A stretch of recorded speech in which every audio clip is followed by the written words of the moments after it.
You needn't think I'm crazy, Elliot. Plenty of others have queerer prejudices than this. Why don't you laugh at Oliver's grandfather, who won't ride in a motor? If I don't like that damn subway, it's my own business. And we got here more quickly anyhow in the taxi. We'd have had to walk up the hill from Park Street if we'd taken the car. I know I'm more nervous than I was when you saw me last year, but you don't need to hold a clinic over it. There's plenty of reason, God knows, and I fancy I'm lucky to be sane at all. Why the third degree? You didn't used to be so inquisitive. Well, if you must hear it, I don't know why you shouldn't. Maybe you ought to anyhow, for you kept writing me like a grieved parent when you heard I'd begun to cut the art club and keep away from Pickman. Now that he's disappeared, I go around to the club once in a while, but my nerves aren't what they were. No, I don't know what's become of Pickman, and I don't like to guess. You might have surmised I had some inside information when I dropped him, and that's why I don't want to think where he's gone. Let the police find what they can. It won't be much, judging from the fact that they don't know yet of the old North End place he hired under the name of Peters. I'm not sure that I could find it again myself. Not that I'd ever try, even in broad daylight. Yes, I do know, or am afraid I know, why he maintained it. I'm coming to that, and I think you'll understand before I'm through why I don't tell the police. They would ask me to guide them, but I couldn't go back there even if I knew the way.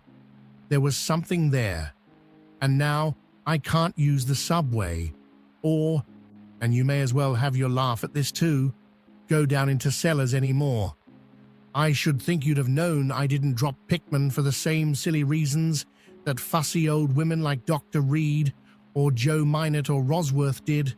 Morbid art doesn't shock me, and when a man has the genius Pickman had, I feel it an honor to know him, no matter what direction his work takes. Boston never had a greater painter than Richard Upton Pickman. I said it at first, and I say it still, and I never swerved an inch either when he showed that ghoul feeding. That, you remember, was when Minot cut him. You know, it takes profound art and profound insight into nature to turn out stuff like Pickman's.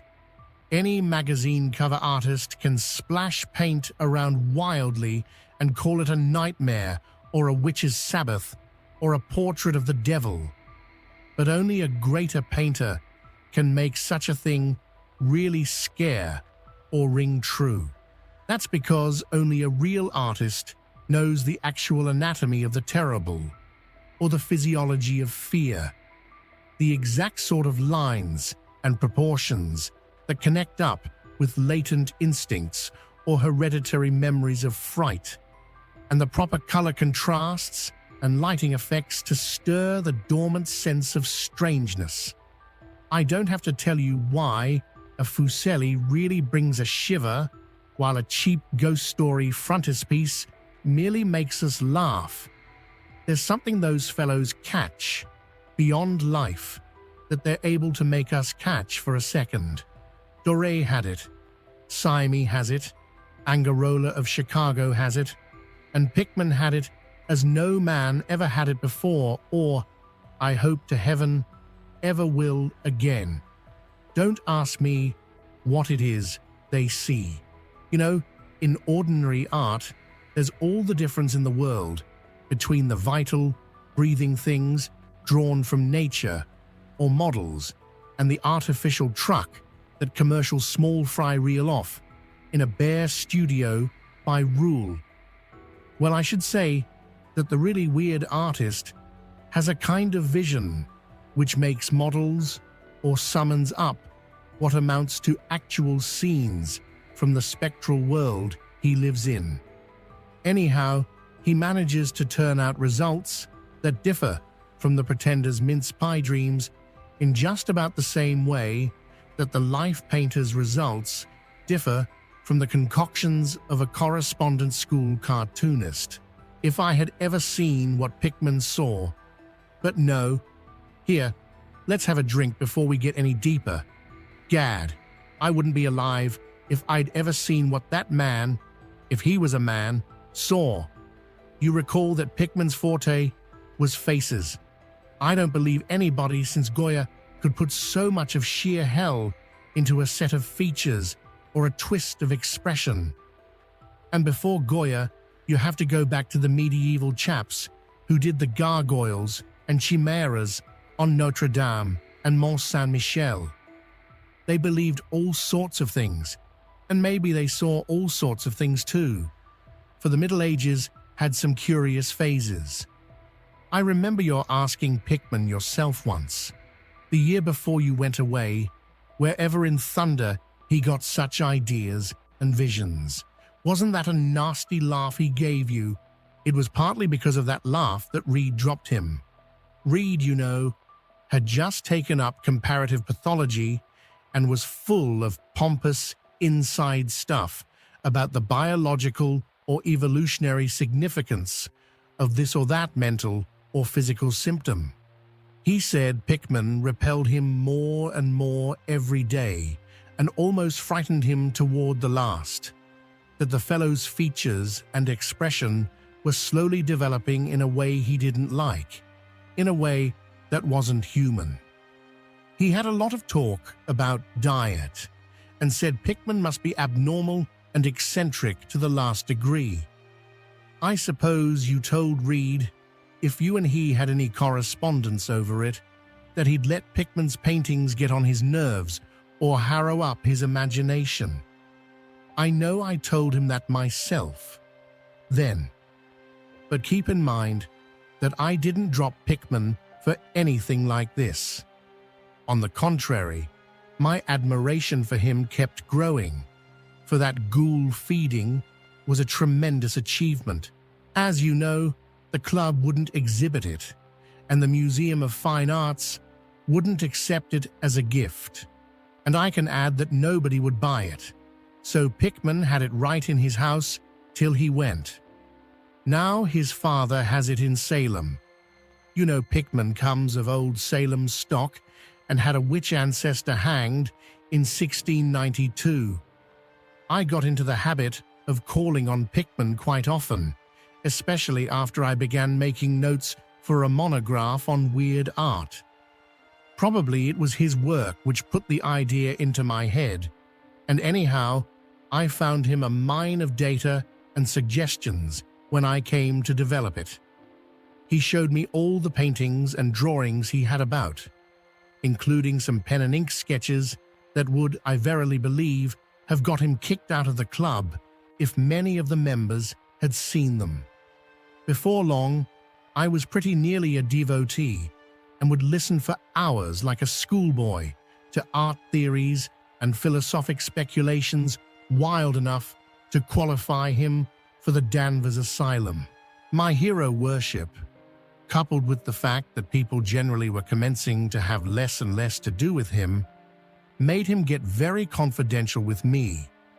And one evening, he hinted that if I were fairly close-mouthed and none too squeamish, he might show me something rather unusual, something a bit stronger than anything he had in the house.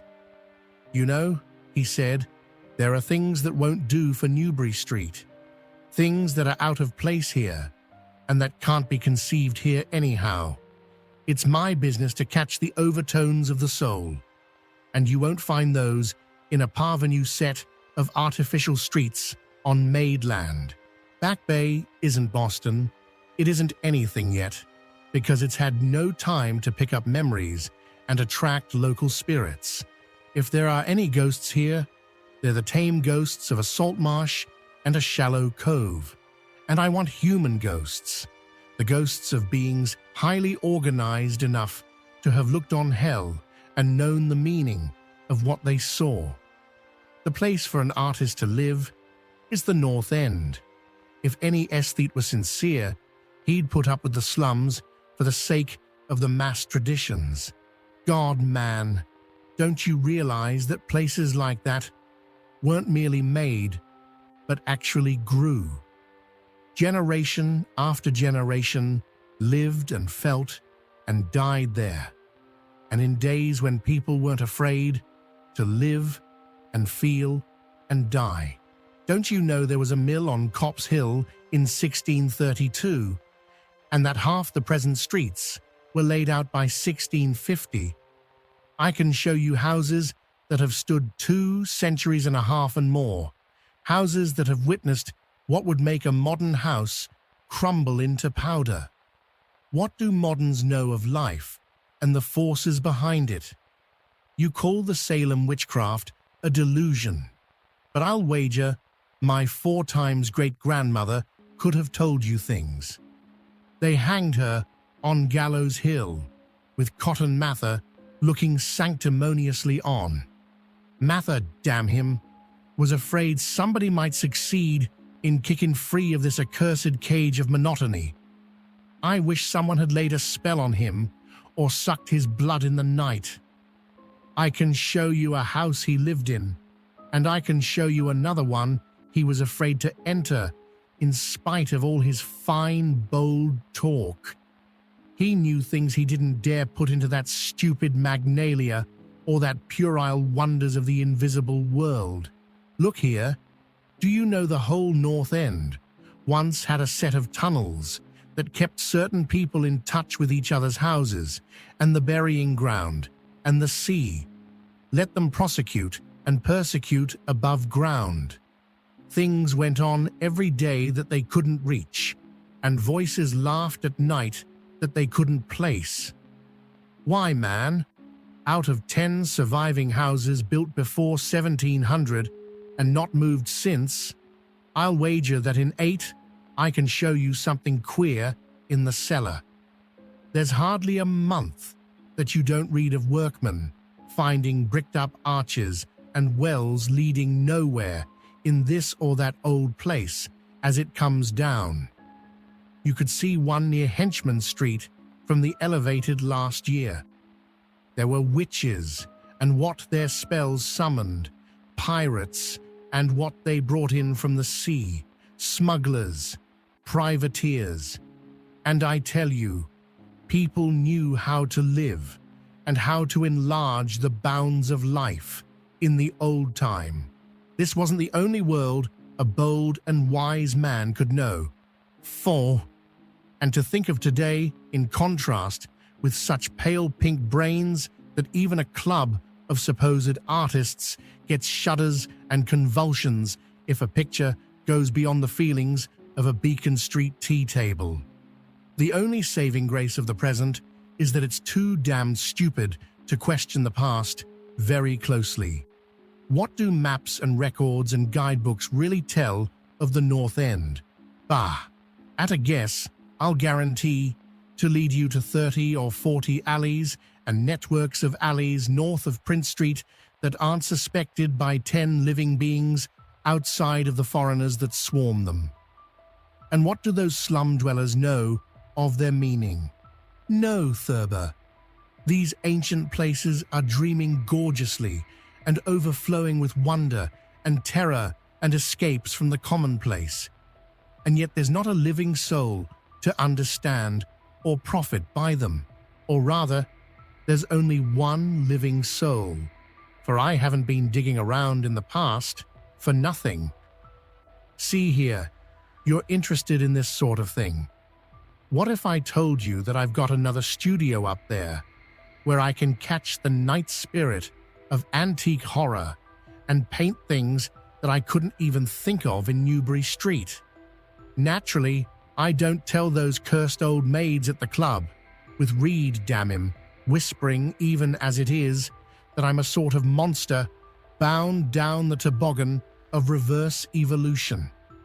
Yes, Thurber, I decided long ago that one must paint terror as well as beauty from life, so I did some exploring in places where I had reason to know terror lives.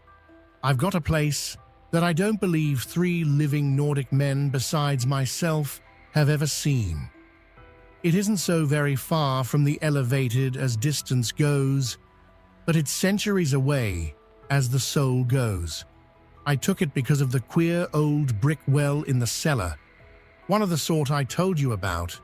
The shack's almost tumbling down, so that nobody else would live there, and I'd hate to tell you how little I pay for it.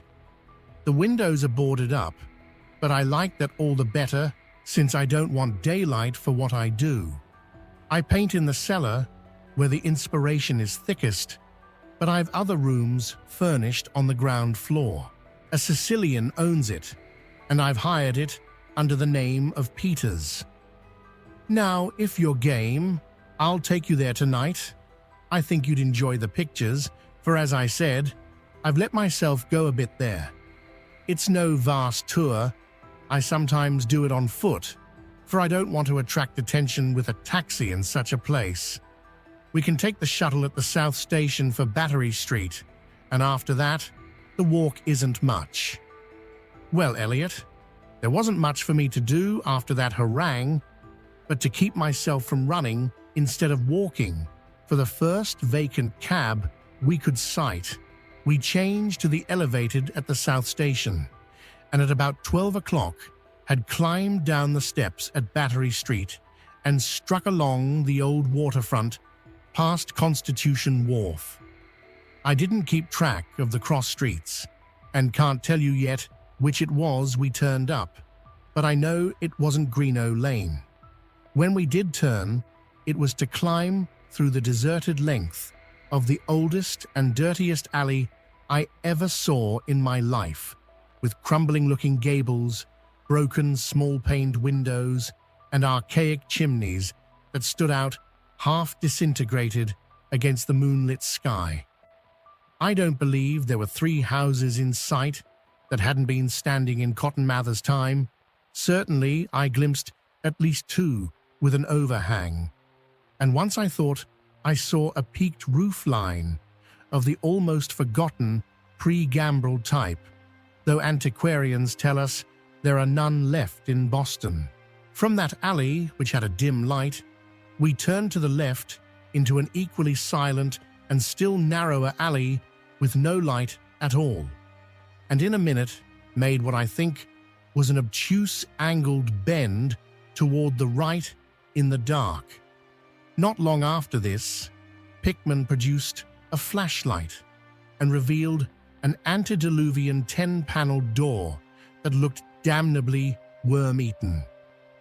Unlocking it, he ushered me into a barren hallway with what was once splendid dark oak paneling. Simple, of course, but thrillingly suggestive of the times of Andros and Phipps and the witchcraft. Then he took me through a door on the left, lighted an oil lamp, and told me to make myself at home. Now, Elliot, I'm what the man in the street would call fairly hard-boiled, but I'll confess that what I saw on the walls of that room gave me a bad turn. They were his pictures, you know, the ones he couldn't paint or even show in Newbury Street, and he was right when he said he had let himself go. Here, have another drink. I need one anyhow. There's no use in my trying to tell you what they were like, because the awful, the blasphemous horror, and the unbelievable loathsomeness and moral fetor came from simple touches, quite beyond the power of words to classify. There was none of the exotic technique you see in Sidney Syme, none of the trans-Saturnian landscapes and lunar fungi that Clark Ashton Smith uses to freeze the blood. The backgrounds were old churchyards, deep woods, cliffs by the sea, brick tunnels, ancient paneled rooms, or simple vaults of masonry. Copp's Hill burying ground, which could not be many blocks away from this very house, was a favorite scene. The madness and monstrosity lay in the figures in the foreground, for Pickman's morbid art was preeminently one of demoniac portraiture. These figures were seldom completely human, but often approached humanity in varying degree. Most of the bodies, while roughly bipedal, had a forward slumping and a vaguely canine cast. The texture of the majority was a kind of unpleasant rubberiness. Ugh, I can see them now. Their occupations, well, don't ask me to be too precise. They were usually feeding, I won't say on what. They were sometimes shown in groups in cemeteries or underground passages, and often appeared to be in battle over their prey, or rather, their treasure trove. And what damnable expressiveness Pickman sometimes gave the sightless faces of this charnel booty. Occasionally the things were shown leaping through open windows at night, or a ring of them baying about a hanged witch on Gallows Hill, whose dead face held a close kinship to theirs. But don't get the idea that it was all this hideous business of theme and setting which struck me faint. I'm not a 3-year-old kid, and I'd seen much like this before. It was the faces, Eliot, those accursed faces that leered and slavered out of the canvas with the very breath of life. By God, man, I verily believe they were alive. That nauseous wizard had waked the fires of hell in pigment, and his brush had been a nightmare-spawning wand. Give me that decanter, Eliot. There was one thing called the lesson. Heaven pity me that I ever saw it. Listen, can you fancy a squatting circle of nameless dog-like things in a churchyard teaching a small child how to feed like themselves? The price of a changeling. I suppose you know the old myth about how the weird people leave their spawn in cradles in exchange for the human babies they steal. Pickman was showing what happens to those stolen babes, how they grow up, and then I began to see a hideous relationship in the faces of the human and non-human figures. He was, in all his gradations of morbidity, between the frankly non-human and degradedly human, establishing a sardonic linkage and evolution. The dog things were developed from mortals, and no sooner had I wondered what he made of their own young as left with mankind in the form of changelings than my eye caught a picture embodying that very thought. It was that of an ancient Puritan interior, a heavily beamed room with lattice windows, a settle, and clumsy 17th century furniture, with the family sitting about while the father read from the scriptures. Every face but one showed nobility and reverence, but that one reflected the mockery of the pit. It was that of a young man in years, and no doubt belonged to a supposed son of that pious father, but in essence it was the kin of the unclean things. It was their changeling, and in a spirit of supreme irony, Pickman had given the features a very perceptible resemblance to his own. By this time, Pickman had lighted a lamp in an adjoining room and was politely holding open the door for me, asking me if I would care to see his modern studies. I hadn't been able to give him much of my opinions. I was too speechless with fright and loathing, but I think he fully understood and felt highly complimented. And now I want to assure you again, Eliot, that I'm no mollycoddle to scream at anything which shows a bit of departure from the usual. I'm middle-aged and decently sophisticated, and I guess you saw enough of me in France to know I'm not easily knocked out. Remember, too, that I'd just about recovered my wind and gotten used to those frightful pictures which turned colonial New England into a kind of annex to hell. Well, in spite of all this, that next room forced a real scream out of me, and I had to clutch at the doorway to keep from keeling over. The other chamber had shown a pack of ghouls and witches overrunning the world of our forefathers, but this one brought the horror right into our own daily life. Gad, how that man could paint. There was a study called Subway Accident in which a flock of the vile things were chambering up from some unknown catacomb through a crack in the floor of the Boylston Street subway and attacking a crowd of people on the platform. Another showed a dance on Copp's Hill among the tombs with the background of today. Then there were any number of cellar views, with monsters creeping in through holes and rifts in the masonry and grinning as they squatted behind barrels or furnaces and waited for their first victim to descend the stairs. One disgusting canvas seemed to depict a vast cross-section of Beacon Hill, with ant-like armies of the mephitic monsters squeezing themselves through burrows that honeycombed the ground. Dances in the modern cemeteries were freely pictured, and another conception somehow shocked me more than all the rest, a scene in an unknown vault, where scores of the beasts crowded about one who held a well-known Boston guidebook and was evidently reading aloud. All were pointing to a certain passage, and every face seemed so distorted with epileptic and reverberant laughter that I almost thought I heard the fiendish echoes. The title of the picture was Holmes, Lowell, and Longfellow Lie Buried in Mount Auburn. As I gradually steadied myself and got readjusted to this second room of deviltry and morbidity, I began to analyze some of the points in my sickening loathing. In the first place, I said to myself, these things repelled because of the utter inhumanity and callous cruelty they showed in Pickman. The fellow must be a relentless enemy of all mankind to take such glee in the torture of brains and flesh and the degradation of the mortal tenement. In the second place, they terrified because of their very greatness. Their art was art that convinced. When we saw the pictures, we saw the demons themselves and were afraid of them. And the queer part was that Pickman got none of his power from the use of selectiveness or bizarrery. Nothing was blurred, distorted, or conventionalized. Outlines were sharp and lifelike, and details were almost painfully, though artfully, defined. And the faces. It was not any mere artist's interpretation that we saw. It was pandemonium itself, crystal clear in stark objectivity. That was it, by heaven. The man was not a fantasiste or romanticist at all.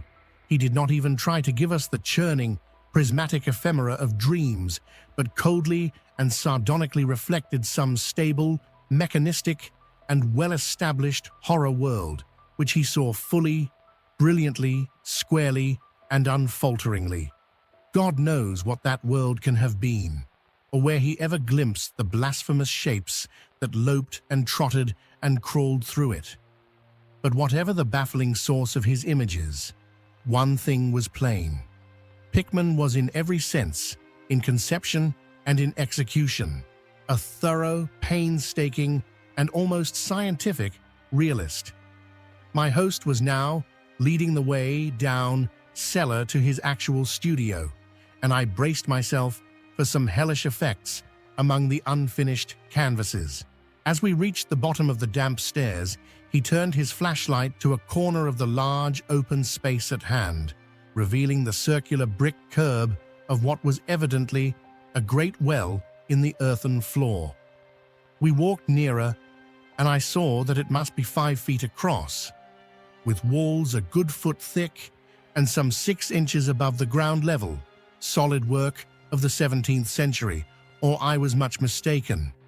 That, Pickman said, was the kind of thing he had been talking about, an aperture of the network of tunnels that used to undermine the hill. I noticed idly that it did not seem to be bricked up, and that a heavy disc of wood formed the apparent cover. Thinking of the things this well must have been connected with, if Pickman's wild hints had not been mere rhetoric, I shivered slightly, then turned to follow him up a step and through a narrow door into a room of fair size, provided with a wooden floor and furnished as a studio. An acetylene gas outfit gave the light necessary for work. The unfinished pictures on easels or propped against the walls were as ghastly as the finished ones upstairs and showed the painstaking methods of the artist. Scenes were blocked out with extreme care, and penciled guidelines told of the minute exactitude which Pickman used in getting the right perspective and proportions. The man was great. I say it even now, knowing as much as I do. A large camera on a table excited my notice, and Pickman told me that he used it in taking scenes for backgrounds so that he might paint them from photographs in the studio instead of carting his outfit around the town for this or that view. He thought a photograph quite as good as an actual scene or model for sustained work, and declared he employed them regularly.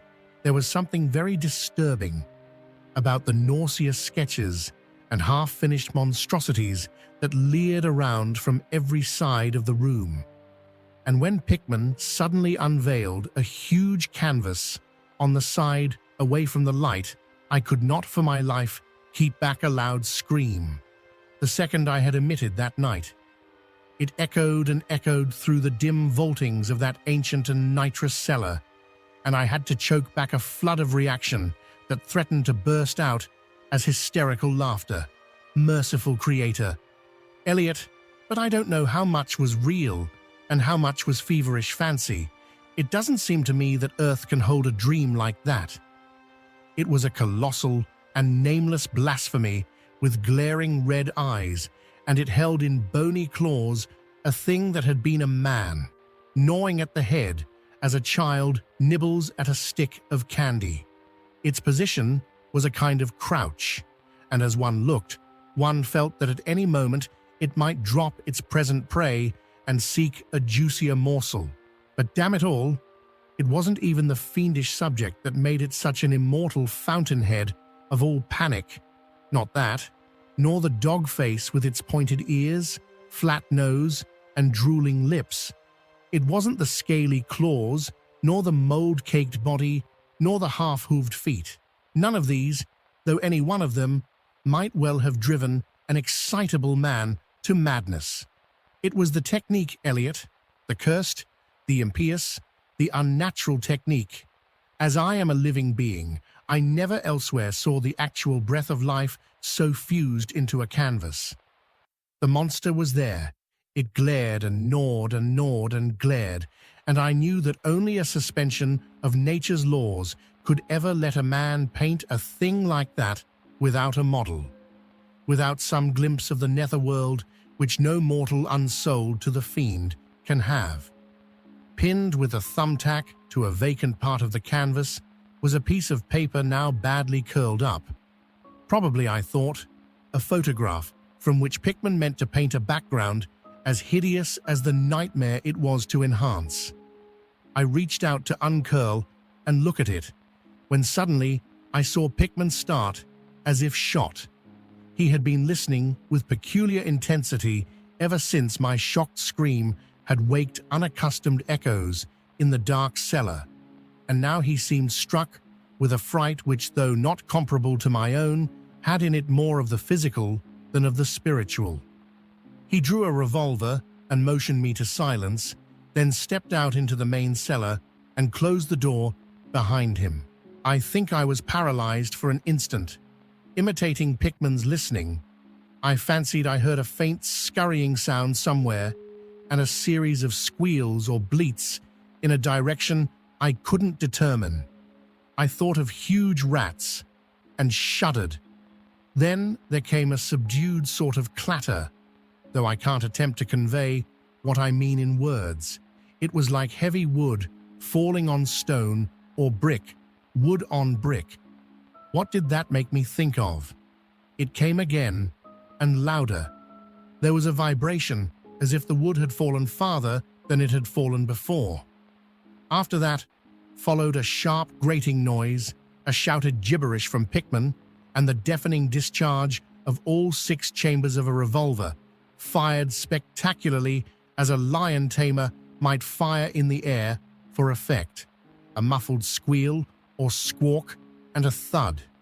Then more wood and brick grating, a pause, and the opening of the door, at which I'll confess I started violently. Pickman reappeared with his smoking weapon, cursing the bloated rats that infested the ancient well. "The deuce knows what they eat, Thurber," he grinned, "for those archaic tunnels touched graveyard and witch den and sea coast. But whatever it is, they must have run short, for they were devilish anxious to get out. Your yelling stirred them up, I fancy. Well, Elliot, that was the end of the night's adventure. Pickman had promised to show me the place, and heaven knows he had done it. He led me out of that tangle of alleys in another direction, it seems. For when we sighted a lamppost, we were in a half-familiar street with monotonous rows of mingled tenement blocks and old houses. We were too late for the elevated and walked back downtown through Hanover Street. I remember the walk. We switched from Tremont up Beacon, and Pickman left me at the corner of Joy, where I turned off. I never spoke to him again. Why did I drop him? Don't be impatient. Wait till I ring for coffee. We've had enough of the other stuff, but I, for one, need something. No, it wasn't the painting I saw in that place. However, it was something I found in my coat the next morning. You know, the curled-up paper tacked to that frightful canvas in the cellar. The thing I thought was a photograph of some scene he meant to use as a background for that monster. That last scare had come while I was reaching to uncurl it, and it seems I had vacantly crumpled it into my pocket. But here's the coffee. Take it black, Elliot, if you're wise. Well, that paper wasn't a photograph of any background after all. What it showed was simply the monstrous being he was painting on that awful canvas. It was the model he was using, and its background was merely the wall of the cellar studio in minute detail. But by God, Elliot, it was a photograph from life.